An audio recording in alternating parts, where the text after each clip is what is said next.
Bots and Books fans, this is Scorp1701, and tonight I am very excited to be bringing you one of my most favorite characters in the entirety of the Marvel Comics universe, and that, of course, is Thunderstrike! For those of you who do not know about this character, Eric Masterson here, he was an architect, and he was kind of enamored with Thor, and Thor was his big hero, and he always hung out with Thor. And back in May 1991, Thor got banished to Mephisto's realm, and Eric Masterson got the hammer and became a stand-in Thor, and that lasted all the way up until Eric got his own enchanted weapon, mace, Thunderstrike, and his own series called Thunderstrike, and that's where he actually adopted the name Thunderstrike #1, and then it lasted like 24 issues until they killed him, which was very annoying. But anyway, so that's kind of a brief history of this guy, and a lot of people didn't like him because, you know, they got some purist about their characters, and, well, he's not the real Thor, just like there's no other Green Lantern other than Hal Jordan. But that's just, I don't know. I read the entire series when he was Thor, and I loved it. It was just good, I thought. So anyway, so as you can see, I picked him up. I'm very glad Marvel Legends did him in the 6-inch scale. They did do a smaller version of him back in the day in this little Infinite Series universe, a little 5, 6-inch, 3-inch, whatever inch this is. And I did love this guy too, so that was really neat. So anyway, enough about that. And I did have to buy 2 of them because, you know, it's one of my favorite characters, and one to review for you guys and one to put in the museum. So anyway, without further ado, let's get this guy out of here, and we will take a quick look at the packaging. And as you can see, Thunderstrike comes in the standard Marvel Legends packaging, which is all black. It says Legends here at the top, and you have a Marvel series. He's part of the Build-A-Figure Joe Fix-It wave. You have warnings 4+. On the front, you have Marvel's Thunderstrike, Hasbro. You can see Thunderstrike in there with some accessories and the Mr. Fix-It head. And on this side of the box, you have a nice picture of Thunderstrike, which is the same on this side. And on the bottom of the box, you just have some words and things. And hey, I got this guy for 25 bucks at a Steel Collectibles. They're very nice. If you live in Georgia, go check them out. Barcode. And on the back of the box, you have a nice picture of Thunderstrike with a his weapon being all excitable. Let's see if we can get some focus here. So yeah, there he is, all good. And let's take a quick look at this bio. We'll go in real quick, and we will start up with, it says, Kevin, Kevin. Marvel's Thunderstrike, Kevin Masterson follows in the noble footsteps of his idol Thor because the world still needs heroes. Well, that is wrong. Kevin Masterson was actually Eric's son, so this is Eric. Eric was the first Thunderstrike. In later episodes, yes, Kevin did get the mace, but not this guy. Hey. So anyway, that's kind of annoying, but moving on. Going to the bottom of the box, you can see all the figures in this wave. You have the Build-A-Figure there to the left. And then you have Iron Man, Captain America, Falcon, Jacusta, Kang, and Thunderstrike himself. And that's some more credits and warnings for the box. But that is pretty much it for the box. No one wants to see this guy in the box. I know I definitely don't. So let's get him out and see what he can do. And here we have Thunderstrike out of the box. And out of the box, he stands at approximately 7 inches tall and comes with 2 accessories. He has an alternate hand in a fisty pose. Pop, pop, pop, pop. And he, of course, has his awesome Thunderstrike mace. And we will get a closer look on this awesome thing in just a few minutes. But right now, I want to focus in on Thunderstrike himself. And taking a close look on Thunderstrike's head, we can see that they chose one that is full of emotion. And he's got his mouth open, angry eyes, and he's all like, "Arr!" And I don't know if that would have been my first choice, but I think I know why they did it, because a lot of the covers in the comic book you see him on, he was all "ah!" attitude and anger. So yeah, that's pretty neat. I guess maybe I would have, if I would have had my way, he would have had like a stoic face and maybe put the angry one in the box. But anyway, taking a closer look, you can see he's got nice hair. It's done in a little ponytail in the back with a little blue hairband. That's pretty nice. Good beard, a lot of detail there. I'm missing an earring. Should be in this ear right here, I think, because that was one of his big things that made him cool in the 90s. It was cool for guys to have earrings. But anyway, coming back to the front, you can see, focusing in on the comic books. No, not the comic books. There we go. You can see his mouth is done in nice detail. You can see his teeth and his tongue and the rage again in his eyes and his nose. But anyway, that is pretty cool for his head sculpt. He comes down into a classic Thor body. I'm not sure if this isn't the I don't know, that 80 years Thor body. I think it's got a lot of similarities. I'm not sure. I never opened my 80-year Thor. But he has this nice brown leather coat vest with the belt at the bottom. That's pretty neat. And let's see, has a nice colored look on it. I'm not sure if I wouldn't like the color to lay down, but you know, that's how it is. It goes down. And going down to his arms are very beefy and muscly. You can see some veins in there if you get it real close. And he has some nice blue, light blue and dark blue wristbands. Pretty nice. His belt has a nice T on it, and it is one piece. It goes all the way around and it can move up and down. And his nice metallic blue circles on his chest, those are standard Thor stuff. And darker, like a navy blue for the shirt, which carries through to the pants. And then he has these nice brown boots with high knee pads built onto them. I always thought that was a cool design for his boot. It goes all the way around, and he does have some holes in the bottom, as well as some marks on the bottom, just regular Marvel, and this is your copyright information. Nothing too important there. He also has a tag on the back left leg. So that is Thunderstrike and what he looks like. And I love the way they designed him. Of course, that was his one look, and you know, there wasn't much to him. And anyway, that's him. Moving on. And for our articulation, starting at the head, his head can go all the way around 360 degrees. Just mind the ponytail, that it doesn't get caught on the coat. And you know, I don't know why I would want to turn it 360 degrees, but it's an option. And it can go down. The head is on a hinge, so you get a lot of down motion. And it can go up, because it can still also look up. So he could be yelling at the sky, "Ah, darn you, Thor!" And so that is good. And the head, if you want to move it slightly, can slightly move left and right. So the coat is movable. You can take it off if you'd like to, and do a kind of different look for him, but I'll never take it off because that's a great look.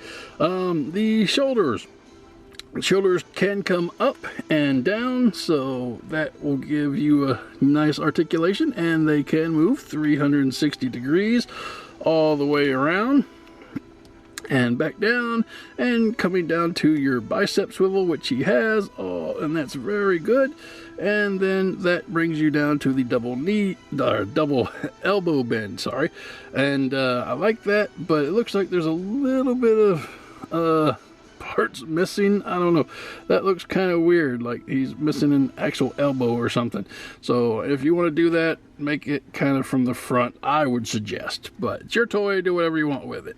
All right, from the elbow bend, you can come down to the wrist, and the wrist goes all the way around. It can go up, it can go down, and you know, that's just whatever way you want it. So the arm band here is loose, and it is one piece, so if you want to take it off, all you gotta do is pop the hand off, and then you can have just an open forearm, if that is how you'd like to display it. Now, coming back to the center, you do have an ab crunch here, and he can go forward a little bit, and he can go back a lot, and this is your point of articulation where you'll get your waist spin. As you can see here, from here you can move this figure 360 degrees, and that's interesting because most of the time you would think that the waist articulation would come from the waist, you know, right down here with the belt. But this is solid. Your belt is a single piece. It does move up and down. Coming down to the legs can go up a lot. You got a lot of motion going forward with like a kick or something, but nothing going back because the Marvel Legend butt gets in the way every single time. So but if you're so inclined, you can move the leg out to the side, so it does go out that way a little bit, but that's about as far as you're going to get in that department. You do have a thigh swivel, which comes all the way around 360 degrees, and that comes down to a nice, beautiful double knee, and that's good. I love this boot. You can see it takes the knee pad with it, so that's cool. But because that is like that, you don't get a actual boot cut, so there is no rotation here. The next thing we'll go to is down to the foot, and it is on a hinge, so it can go forward or up, and then it can go down, and then it can go all the way around on a rocker. So that is pretty neat for foot articulation. All right, and that's pretty much it for the articulation for Thunderstrike. Moving on. And for accessories, we can take this left hand here off and replace it with his closed fist hand, like so. Yeah, so now he can punch with his left hand, which is good because he is actually left-handed, and that was kind of one of the weird, peculiar things about him that they wanted to make known is, you know, he holds his mace in the left hand. Unfortunately, because this is a fisted hand and this is just an open hand, I don't think we're going to be able to get the mace in there. Well, I mean, I guess we could try. So anyway, that is an interesting aspect about his handedness, I guess. So yeah, there is his alternate hand. Moving on. And for the last accessory, we of course have the Thunderstrike mace, and this is very nicely done with a nice dark gray up here for the mallet type, and then you have the brown handle, and then you have the chain wrap, which Eric was known to have, which is really nice. And you can tell, you can see if you put it this way, that there is a nice T up here for Thunderstrike, and it is a nice triangular sculpt and like Mjolnir. And let's see, I do have a Mjolnir here, so you can see Mjolnir was a nice rectangular kind of dealy, and then there's a big difference up here with Thunderstrike. Now Thunderstrike wasn't as powerful as Mjolnir, but it still could hold its own, and it was pretty nicely done. Alright, let's see how Eric looks holding it. He can hold it, but again, like I said, it's not really supposed to go in his right hand. I mean, it is, because, you know, that's how the toy, this particular toy was designed, so that's the only hand it can go into, and, you know, but yeah, it's one of those little nuances that creators kind of miss if they're not really fans of the character. But anyway, that's him holding it there. Now, what we could do is take it out here, and what we could do is wrap this chain around his hand. his left hand, that is. And then put it in the position where I think he would hold it a lot better, because he would have the, he'd have it the support of the chain. So that looks really nice when you do it like that, and he can hold it in the hand it's supposed to be in. Anyway, that's what it looks like holding it in the proper hand. So moving on. And for comparison, here he is with the Marvel Infinite series Thunderstrike that we saw earlier. And I thought that was pretty neat. A little mini me going on there. So yeah, this one at least has the mouth closed. I don't have a lot of Marvel Legends other than X-Men, so I do have the in-game Power and Glory Captain America. There they are together. That looks pretty neat. I don't know if Cap's as big as he should be, but then again, Thunderstrike is endowed with the power of a god, so that might be proper scaling. So anyway, taking him out, let's pull in some X-Men. Of course, you can't do an X-Men comparison without having Wolverine. Hello, bub. So, yeah, there you go there. Move back to Wolverine, and then we'll pull in Cyclops. I like your coat. Yeah, whatever. So that's pretty neat there. And so, get those guys out of there. And just for the heck of it, let's take a look at some DC figures. Here he is with the DC Multiverse Superman. So they are approximately the same height. So I think that scales well. I think Thunderstrike a little bigger for Marvel Legend, so that is cool. All right, soup, fly away. And here he is with DC's Nightfall Batman, and so I think that's pretty good. They scale really well together. They're about the same height. Again, if the Marvel scale is right and Captain America is supposed to be smaller, then this scale won't work. He's obviously about too big, but I think it's really nicely done, and you can play with all your figures together. Alright, and that's it for comparison. Moving on. And this has been the Marvel Legends Thunderstrike from the Joe Fixit Build-A-Figure wave. And I am so happy that they put this guy out in the 6, or technically 7-inch form, because he is fairly tall for a Marvel Legend. But, you know, even though I love this figure, there's a lot of things on it that kind of bothered me, but not enough to the point where I wouldn't buy 2 of them, actually. So, first of all, I hate the head sculpt. He did have an open mouth in the first issue of the comic, and you can see it there on the cover, but I think a more neutral look would have been good for, you know, a standard figure, and you would have, if you wanted to do that, put an extra head in the box. I think there should have maybe been an earring molded onto his left ear. That would have been cool. That was kind of predominant in the series, you know, kind of made him look cool and 90s and hip.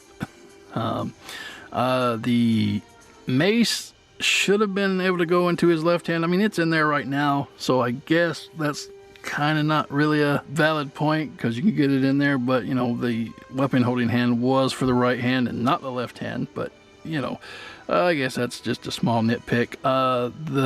There should have been an inscription on the mace. The world still needs heroes. That would have been nice. The only other thing I think that bothered me, what was it? Oh, the read up on the back of the box. If you look at the back of the box, if you remember, the bio was said Kevin, and that was his son, who later got the Thunderstrike mace for A-Next and his own little mini series. I'm kind of used to that happening. Way back in the day, we talked a little bit about the Marvel Infinite series. They had a Thunderstrike there, but they also put out this guy, which is a Thor, and you're never going to convince me that this is not the Eric Masterson Thor. I mean, this costume is dead on for what Eric Masterson looked like when he was Thor.